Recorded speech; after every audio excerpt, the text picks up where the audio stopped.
Morning, everyone. Walking up the mountain over towards Santiago, just doing the mountain walk this morning. Thought I'd make a chat a little bit with you while I'm going up the hill and down the other side a little bit where the view gets really beautiful as usual. This talk about, kind of business, and I've made a few videos on it. I really think to scratch the surface, you need about 1,000 videos. So that's why I'm making another one. Business in the Philippines, or just business period, especially here in the Philippines, because I'm living here.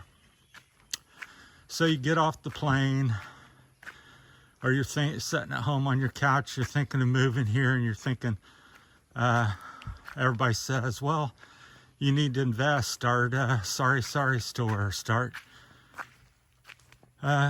buy a farm, piggery, all these various things. The list is endless. Buy, sell, all kinds of businesses here. And over the last 16 months or so, I've experienced and met people that own all these things as well. And I'm here to tell you, business is not necessarily so good here, because again, where I'm speaking about, in my experience from America. Even in America we have issues, so some of these things would apply to you over there as well. But so just don't be so quick to invest your money and rush into things. That would be my top advice. Get over here and see the situation, because I went through the same thing myself. Well, I need to do something to make some income and make it more comfortable to live over here and to have something to do.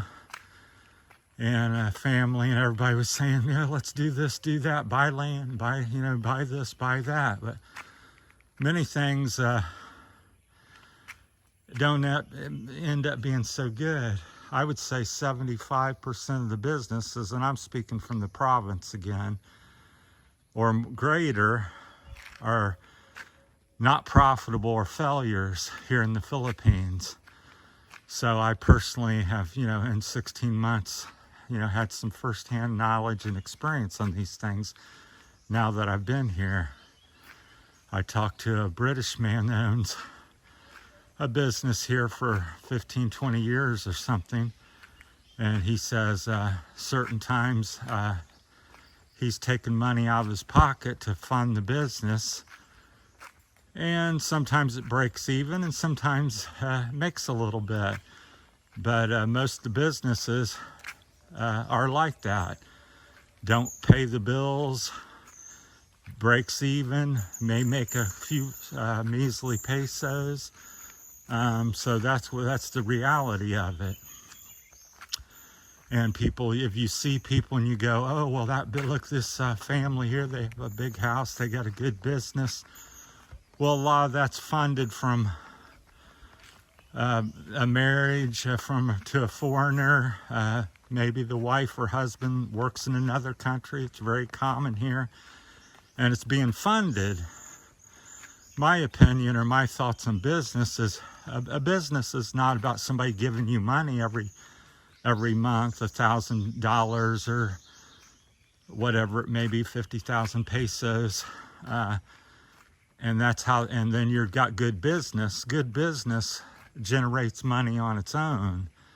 I don't think people understand that very well here, or maybe other countries as well, especially here in the Philippines. They go, oh, good business.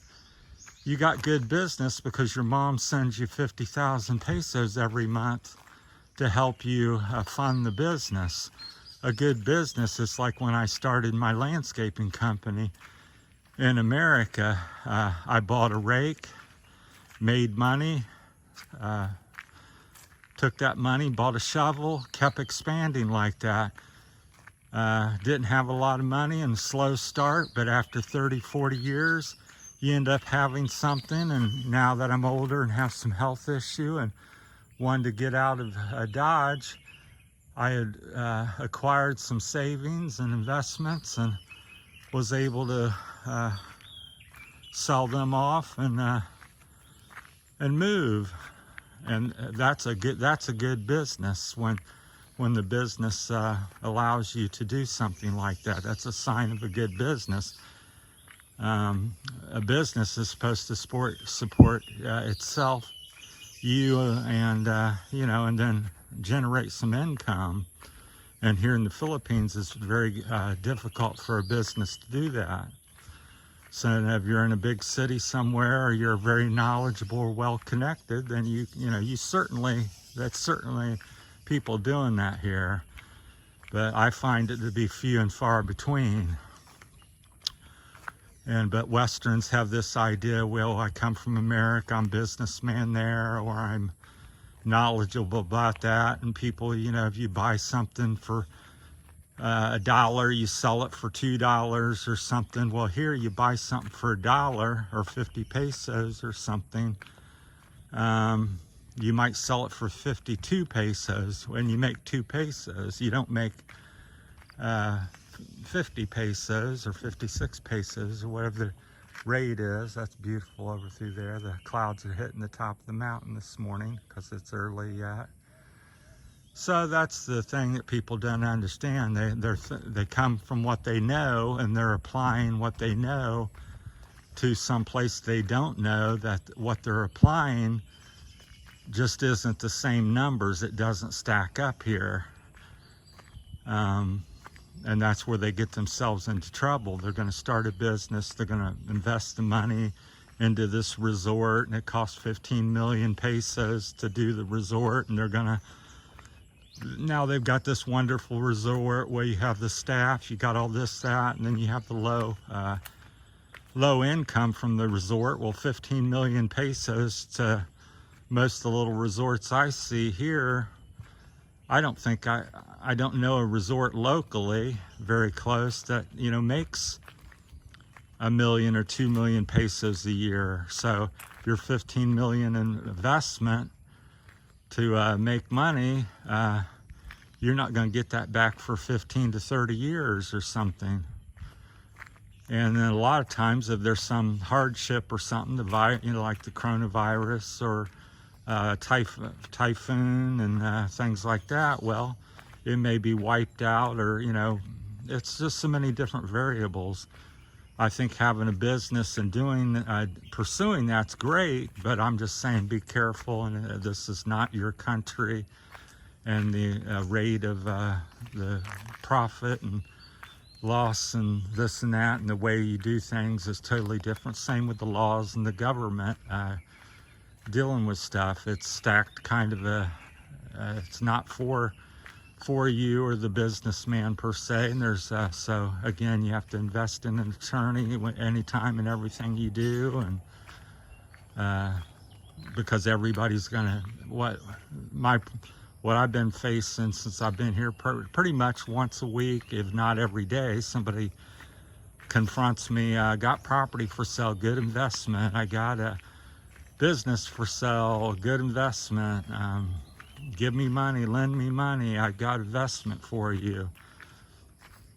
And so that's what brings up the topic this morning, is that just think about things, and I would say think about it and wait until you get over here, and then be careful with what you're doing. So it's very easy to make investment and get a business here. That's no problem per se, but what ends up happening is it ends up doing nothing, and you end up losing your money, which happens quite frequently. And it's kind of sad because people rush into it not understanding the laws and the nature of the Philippines. So, and I'm just here 16 months. I haven't even really fully begun to understand things. I think I'd need to be here 5 to 15 years to really advise you any more than what I'm doing. I'm not some super businessman that's owned many companies and all over the world and different cultures and stuff. I'm just a simple person that had a business in Ohio in America, and has moved as he's gotten older to the Philippines. But every day you're confronted with, you know, money, borrowing, lending, and you know, investing in things here. And it's the number one thing you're going to hear every day if you come over here as a foreigner. So I'm just saying, be wise and wary, and it comes in all kinds of different shapes. Businessmen will ask you, local prominent people, preachers, so all kinds of people, down to children on the street. So it's not like I said, I'm not complaining about it. I'm just highlighting it because it's such a common issue. And what's your thoughts on it? And what's your experiences, if anybody has any experiences here as we look over the valley? That's just my 2 cents, and I just wanted to make a little video for you. And it's on my mind because I'm getting ready to I've been looking at some land and these types of things myself. And I constantly struggle every time I get into something. So we'll talk about that as tomorrow. I think tomorrow I'm going to go out and look at a little piece of land. It's like of a small resort. I'm really just wanting a little piece of land along the coast and put my house on and live in it. But somebody wants to show me a small resort, so I'm going to look at that and get some different pricing. And I like thinking about all the different ideas. Good morning. So I like having lots of knowledge and different insights and things. So I look at everything, study everything, look at all the opportunities here. So, but I'm looking a little, just something for myself mainly, but I'm open to other stuff. But I'm waiting to see what they have in their sales pitch, because I always find it interesting. Because they're gonna, you know, start off, well, I've got 6 cottages and I rent, they're 400 pesos a day, and I make, you know, whatever that is, 2,400 pesos or some number. And but I like look at it and I go, well, how many cottages are rented now? Oh, I have none. You know, do you have any records? Like in the U.S., I can show you my statements where how much I made, what months I made money on, how much it was, year after year after year. You know, how much did you make and how many were rented last month? How many days were empty? How many days were full? So I find it very interesting. People don't really think like that here. They just look at stuff. Oh, I got 6 cottages, 6 times something. Every day, and times 30. I got great income. I'm going to make, you know, 60, 70,000 pesos a month, or 100,000 pesos, which sounds good. But then then you have the repair of the cottage. You have the worker to pay. You have supplies to buy, and you know, just stuff like that, which all comes out of this number you got. But the reality of it, these cottages 75% of the time sit empty, so you're not getting you know, the, let's say, 100,000 pesos, but your worker is still there every day, and the cottages still need update and repair and things like that, because that doesn't ever stop. It's always constantly maintenance and turnaround. And just like in my business, I had to generate extra income of approximately $100,000 every 10 years, just a new truck, new trailer, new equipment. Everything had to be replaced almost every 10 years, if not sooner, to stay in business. So that's just the nature of business. So if you're not having a significant generating enough profit and money to cover them bills and expenses, well, eventually your business is going to end. And that's what happens to many, many businesses around the world, and especially here. So people say, oh, my mom gave me $500,000 500,000 pesos or million pesos. I'm going to get start a store. I'm going to do this and that.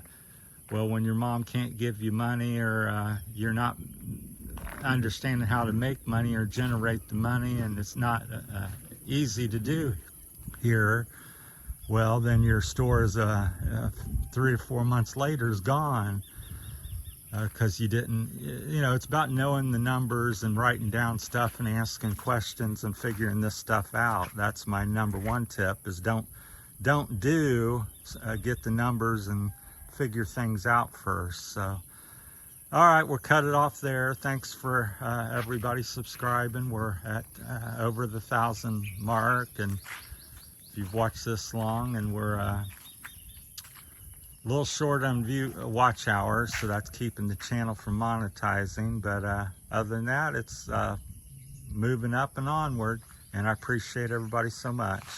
Hopefully this helps somebody and saves them a little money or headache.